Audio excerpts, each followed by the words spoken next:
இனிப்பை குறைச்சிட்டு இந்த மருந்து சாப்பிட்டோம்னு வச்சுக்கோங்களேன், மலன்னு வெயிட் குறைஞ்சிரும். இயற்கையா வெறும் ஒரு மருந்தால மட்டும் வெயிட்டை குறைக்க முடியும் அப்படின்னா அது இந்த வெங்கார பருப்பம் தான். இந்த பருப்பத்தை 1/2 கிராம் அளவுக்கு எடுத்து காலையில ஒரு ஸ்பூன் தேனோடையும் மாலையில ஒரு ஸ்பூன் தேனோட குழைச்சு சாப்பிட்டு வரணும். இப்படி சாப்பிட்டு வந்தோம் அப்படின்னா நம்ம உடம்புல இருக்க தேவையில்லாத கொழுப்புகள் ஊழச்சதையெல்லாம் குறைச்சு நம்ம உடம்பையும் உருக்கி ஸ்லிம்மா நமக்கு ஃபிட் ஆகிரும். ஒரு வாரத்துக்கு 1 கிலோல இருந்து 2 கிலோ குறையும். இப்படி படிப்படியா குறைஞ்சு அப்படின்னா ஒரு மாசத்துல 10 கிலோ வரைக்கும் குறைக்க முடியும். வெங்காரம் தமிழ்ல, இங்கிலீஷ்ல என்னன்னு பாத்தீங்கன்னா கெமிக்கல் பேர் வந்து போராக்ஸ், போரிக் ஆசிட், அதோட டெரிவேட்டிவ் காம்பவுண்ட்ஸ், இது எல்லாமே தான் வந்து வெங்காரம்னு அர்த்தம். போராக்ஸ் அப்படின்னு சொல்லுவாங்க. போராக்ஸ் அப்படின்றது எங்க யூஸ் பண்ணுவாங்க தெரியுமா?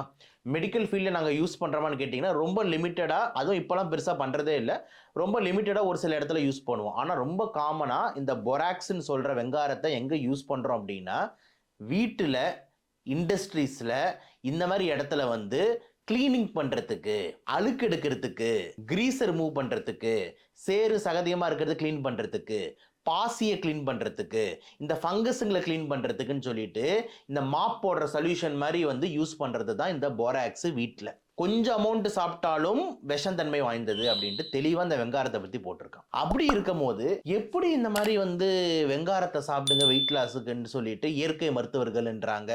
ஒன்றும் புரிய மாட்டேது. இதனால தான் சொல்கிறேன், சயின்ஸுன்றது ரொம்ப முக்கியம். கரெக்டான யார் சொல்கிறாங்க, என்ன படிச்சிருக்காங்க, அவங்க சொல்கிறத ஃபாலோ பண்ணலாமா வேணாமா அப்படின்றது ரொம்ப முக்கியம்.